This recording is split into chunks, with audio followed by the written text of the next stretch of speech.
I mean, for the first time we are sitting in a Lotus Emira, and this is the 2025 or even 2026 Emira Turbo SE, so that's the most recent model. We now got 400 horsepower, a very nice induction noise, or let's say turbo blow-off noise that you hear.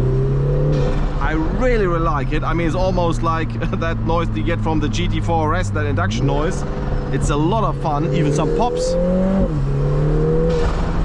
Okay, but before we get driving too quickly here, we of course want to show you acceleration times of the Emira 0 to 100 first on the country road here in track mode, which is already making everything ready for the fastest acceleration, and of course later on the Autobahn 100 to 200, then with windows closed, of course, to see the full potential, full power, because this car should almost do 300 on speedo, which is quite interesting, I have to say, for a 400 horsepower car.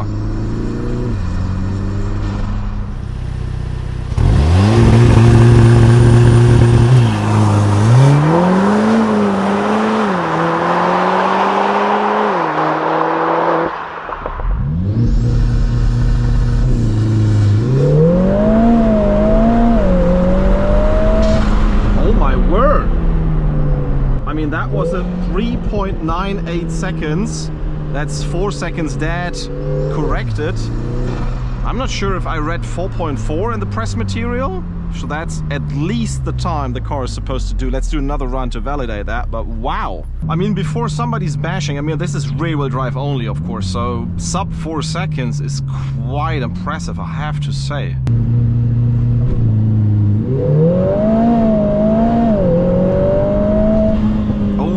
Was even quicker, 3.89. Yeah, and mid-engine handling is also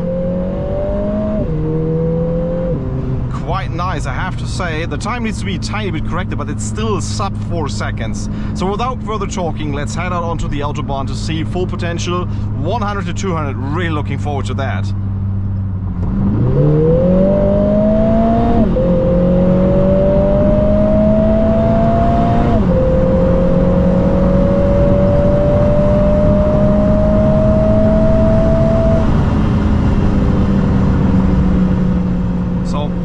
A tiny bit corrected, 8.6, but sub 9 seconds is amazing for 400 horsepower 4-cylinder. Oh my goodness, I mean, this is not much more power than a Golf R, but I mean, look at the number.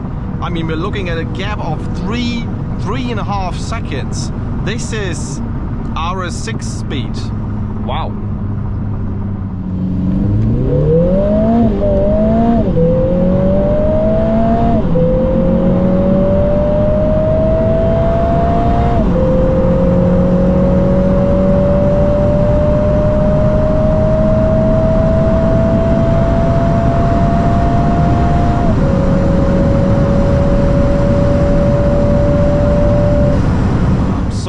We have seen some pretty astonishing times, I have to be honest. I mean, I was a bit skeptical about the 4-cylinder Emira first, but the power the car that delivers is simply astonishing and surprising in a good way. I mean, we have seen a 3.8 seconds 0 to 100, which is actually a lot faster than all the other cars with 400 horsepower that we ever tested before. I mean, it's even faster than a BMW M2 LCI from 0 to 100, and that one got more power. So that's a very, very good thing for the launch control of this Lotus. But the number that amazes me even more is the 9 seconds, or even an 8.6 seconds or 8.8 seconds in the end, 100 to 200, because that is so close to the Porsche. I mean, this is the same speed as a Porsche GTS 4.0 with the 6-cylinder, and it's almost the same speed as a BMW M2 LCI 100 to 200. That is really astonishing, I have to say. I didn't expect that this 4-cylinder AMG engine can transport the same performance on the go, also up to a very, very high speed as the Porsche did. So a lot of credit to this car, and I'm not even sure if I want to be jumping to the V6 now, because from a top speed perspective and also high speed pull through, this is supposed to be the quicker car, or the quickest car more or less you can get if you go for an Emira, the quickest engine setup. So yeah, quite interesting, I have to say.